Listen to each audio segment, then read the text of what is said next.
Hey everybody, Cindy A. Lewis here. Welcome to Crafting Therapy. Yes, Crafting Therapy 72, and it's right before Christmas, so you may need some crafting therapy, just some alone time, re-energize, get that creative juices flowing, breathe again, and get inspired. So the Dollar Tree card transformed into a junk journal is no sew, no hole punching. It is a hinge style. So it's very easy. And I'm going to show you how to do it. Anybody can do this. You just need some glue, your papers, and the cards you're going to use, whatever you want to use. So we're going to look at some cards that I've picked up from Dollar Tree. And then we're going to put together a hinge style junk journal. I hope you like it. These are the cards that I picked up recently. I do like the handmade cards because they're a little bit nicer, I guess. So there's this one, and it says papyrus. So I haven't opened any of these. This cutie wootie one, ho ho ho, it's time for the holidays. Then this one's adorable. I really like this one. I think that could be me. And then there's a little bit larger card, really cute, adorable. It's kind of got a thick feel to it. Then these, this one and this one are this style, and I don't really want to use that style. Then I have a beautiful one that is Oh Holy Night. It's really gorgeous. And then this beautiful tree with the greens. I love that too. But I think I'm going to go with the bird, only because I have some paper that will specifically go with the bird style. So we just need to find out exactly how big the card is, because that is going to be the, look, it has all kinds of fun stuff in it. That is going to be my cover for my journal. And so what I want to do though is decide if I want to cut it apart or not. I think I might leave it, so that'll be the front, and the back will have to be a different card. So the size of this is, let me show you. All right, so this card measures just over 6.5 by 4.5. So I want it to be exactly. And then I will cut my papers to 6.5 by 4.5, and so I can fold them in half. It will be, let's make sure, so it'll be 9 by 6.5, because the top is 6.5. Okay, I've cut my papers, and you just decide where you want to fold them. If you have double-sided papers, you may want your papers folded inside, out, backwards, however. So if you don't want that showing on one side, you just decide and fold your papers.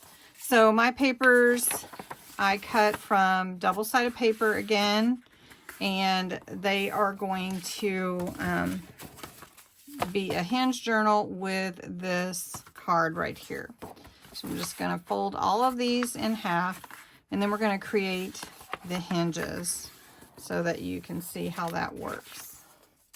So I have all my papers folded, and they'll be the same size as this card. Okay, so I'm using my scoreboard here because it has the whole width of 12 inches across, but you can use any trimmer. And you're going to take a piece of just white or whatever color would coordinate with your papers. And I'm going to use white for my hinges. And every 1/2 inch, you're going to score. And you'll need a hinge for each of your papers that you're going to attach. Okay, so I have all my score lines done, and this just helps us when we're ready to create our hinges. And I know this is on white and probably really hard to see, but I'm going to show you that you're going to skip one and cut on the others.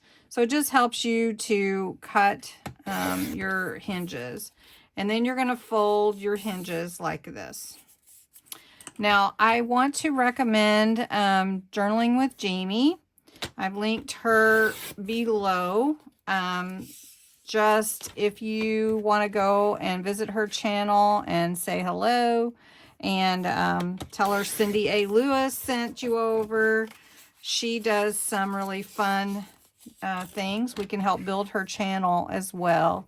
So if you want to check her out, that would be great. So I'm just going to cut all my hinges out. Your hinges are going to need to be actually cut the size of your journal, and then we're going to trim them. And here are all my hinges, okay?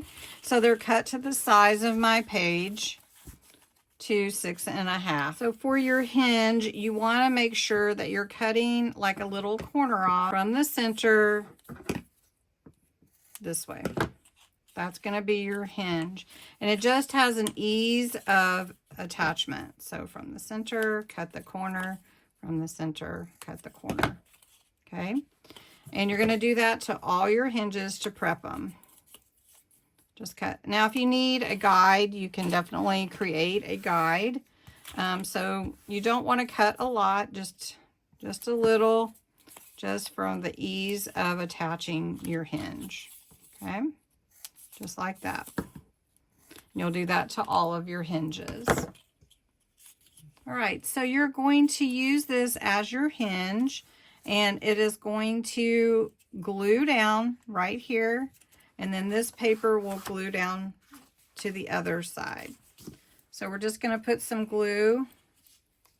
All right, you're just going to put some glue down on your side, and you'll line up your hinge with your paper and glue down the one side.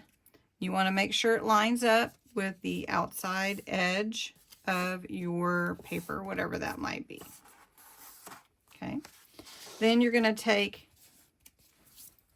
this next paper that you want to glue down, and you're going to glue it down to this other side. So I'll do it again for you in just a minute, and we'll glue this whole journal together. So you're just going to lay this one here next to it. Sometimes it's easier for me if I can see where it is gluing to make sure I get it lined up. Okay, and then that becomes your hinge. Do you see what I'm saying? All right, so we're going to do another one. So we're going to put this glue here. And this is really super easy, and I haven't shared it before. But I wanted to share it because I have so many that don't necessarily have all the tools to sew a journal or don't want to sew a journal. So the hinge journal would be something that you might be interested in. So we're going to do this to all of our pages. Now I'm using my favorite glue, but you can use tacky glue, whatever glue that you want to glue your hinges in. You can see how your hinges look. Now, if you want to use colored paper, I'm using white so that you could see how I attach them. But you could use paper that coordinates with your journal. Maybe you have a certain color that you would want. You have that color, and you can cover them as well. You can use washi tape or whatever you'd like. You just want to make sure they line up. All right, I hope you're getting this. It's pretty simple, but I'll show you again. This is just my glue. This is my hinge. I'm just lining it up with the size of my back of my paper, just pressing it into the glue. And I want to make sure that it's up to the edge because it is creating that hinge. And this, your glue will set, so just don't worry about that, but make sure that you line it up and then let it set. Now, this Kalau glue does dry pretty fast, so I'm glad of that, so I can show you pretty well. And I just line it up this way because I want to make sure that I'm getting the same height and everything is lining up. All right, and now I'm going to put on the back of my journal, and it's just going to be another piece of card that's going to be the back. And I'm using this really pretty bird here to be the back of my journal. And basically that is how you assemble a Hinge journal. It's that simple. Now I'm going to try to flip through here, but I'm not sure it's totally dry. So this is my card. I could have used multiple cards if I wanted to, but you can see how the Hinge works, and it just attaches really simply to all your pages, and then you just can start journaling them. And it's really simple, easy process, I guess I would say. And then you can just make sure you're all glued. These are the most recent glued here at the back. Now, one thing I wouldn't do is put too much bulk in here, but you could add your cards, your tags, your pockets, your, you know, journal. So anyway, I wanted to show you how to do the Hinge journal style. It's super easy and it's really fun. You can even make a star. But anyway, yes, so that is using a Christmas card from Dollar Tree for the beginnings and then transforming it into a Hinge journal. Now again, I did the white so that you could plainly see it on the pages. And now I think I may decorate it up, and there you go. So anyway, this is what we are doing today for our project, and I hope that you will have some fun with it. I may go ahead and add some pockets to mine, and then I'll take a picture and show you at the end or flip through. All right, I didn't finish my journal, but you can see the Hinge journal just looks amazing from the spine. And then I did put a little decoration in here. I covered the inside of the card, the initial card, and then I made a little side tuck here. As you can see here with my hinges, I went ahead and used some vintage photo distress oxide ink on them so that they blended better. I made a pocket here and put some lace there. I added a little notepad here and a little frame with a sticker. And then this is an open, kind of like an open door. And I put a little tab on here so you'd know to open it. But you could add a pocket or some journaling space, or you could add photos, whatever you wanted to use yours for. This one is a tuck, side tuck here, and it covers half of that hinge there. Just added that little bit. This is a great place for journaling or photos here. And I didn't get to finish. I just add a little corner pocket there, some snowflakes here, and this is a double tag pocket there. And then I didn't really get to finish, but you can see how you could turn this beautiful card into a journal.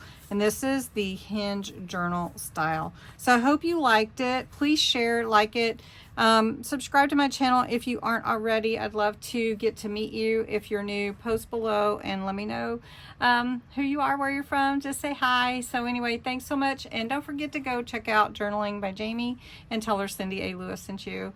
I'll link her below. Thanks. Bye-bye.